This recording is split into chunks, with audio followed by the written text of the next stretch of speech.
Aslında salam dostlar, yazarımız olmuş canınız sağmış. Şu vakit Chicago'da Michigan köçesinde yerleşen eng ulu Starbucks merkezine geldik. Bira girmek için aklı adamlar dışarıda oturdu duruyor. Şimdi bize oturuyorsa öyle şunca adamdan sonra. Michigan'da köçeler adamdan dolu. Ve binanın dışında oturuyor duran adamlara görüyorsunuz.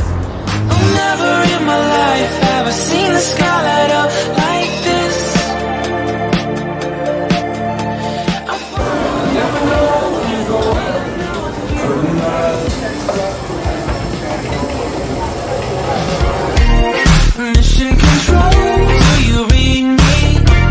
Send me my coordinates lately. Mission control, am I drifting? Tell me to someone who will love me. Yeah, wait, I think I'll last a bit longer. Fine.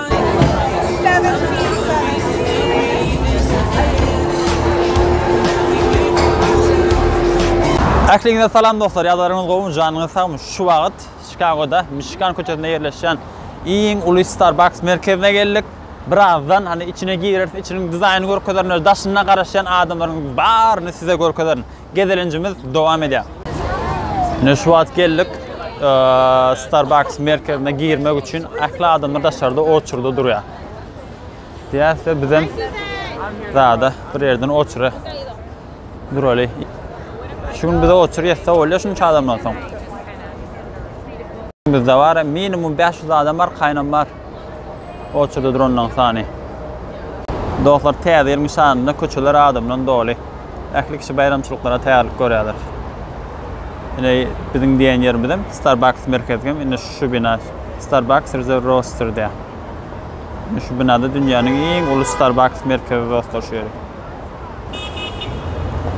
Ve dostlar layacak 15 minut karışımızdan sonra şu vakit bize de oturup yetti. Birazdan içerik girer ve şeyle sonra size dostlar.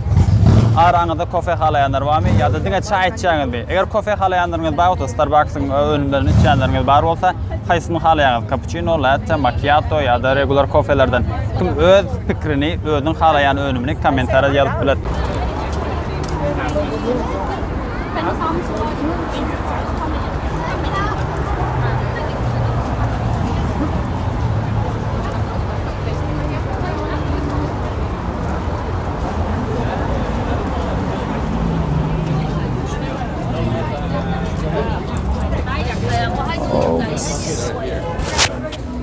Ve girdik şu an. İçeriden gazı adamken.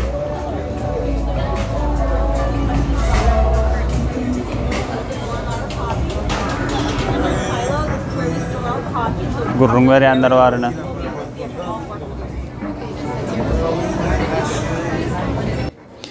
Merhaba dostlar, videonun devamında Starbucks kimler tarafından kuruldu ve haçan kuruldu, ne edip şu dereceye yetti, şu datlar barada kısaca gurrun edelim.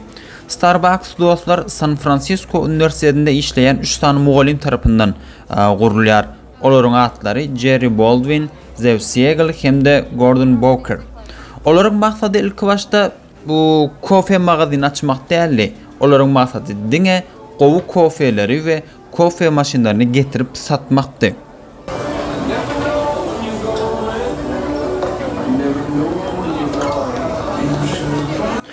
Bu üç muallim şu dövrde meşhur olan Pitt adındaki kofe dükkanlarının eyesi Alfred Pitt bilen dostlar ve bu üçü özlerinin ellerindeki pullarını koşup hem de dışarıdan hem yine de $8.000 kart pul alıp Alfred Pitt'in kömegi bilen 1971 yılın 30 Mart'ında Washington'da özlerinin ilkinci kafesini açıyorlar ve 9 yıl sonra yani 1980 yılda Starbucks Washington'daki en ulu kofe dükkanı oluyor.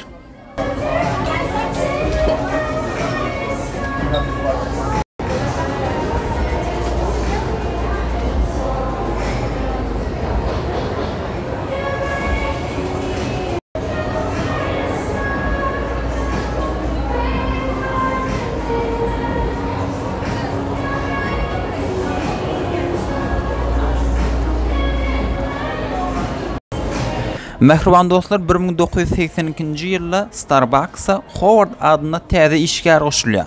Yani onun etmeli işi Starbucks'ı xas meşhur etmek ve təzəçə stiller bilen onu östürmekti. Bundan sonra 1982-nji ýylda işe başlaýar we 1985-nji ýyla çenli dowam etdi. 85-nji ýylda bu Howard'ın öz adyna aýratyn bir kafe açýar we Starbucks'tan aýrylýar. Ondan sonra daşarda öz ýene pul gazanyp 1987-nji ýylda özüne aýratyn sponsorlar tapýar we gelýärde Starbucks'y satyn almak isleýändigini aýtdy. Ve şeýdibem öz eýelerinden, ýagny Starbucks'ın asyl eýeleri bolan ýanky 3 mogalimdan Starbucks'y 3 milyon 700 000 dollara satyn alýar. Mehriban dostlar, ýanky 3 mogalim bu Starbucks satandan soňra gitýärlerde ilk başdaky Pete's kafeleri bar, bularyň dostlary.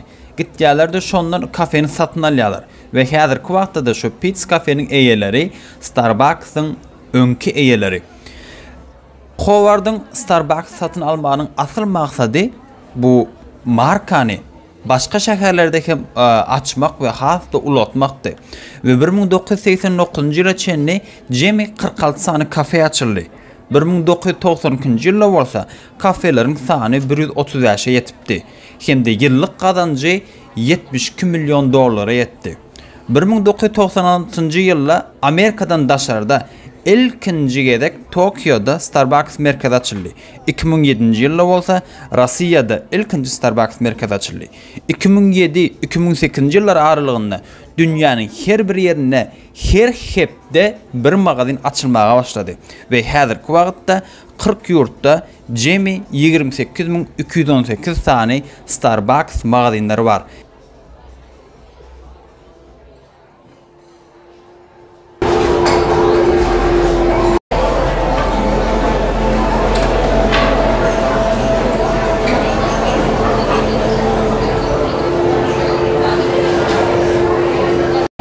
Dostlar, bu ýerniň kofesiniň tagamyny äýlip gyzyklanýanlar üçin, siziň ähliňiz üçin şu wagtda kofeniň tagamyny görýän, diýsen gowy, ýetibden gelseňiz sizem gelersiňiz, datyp görersiňiz.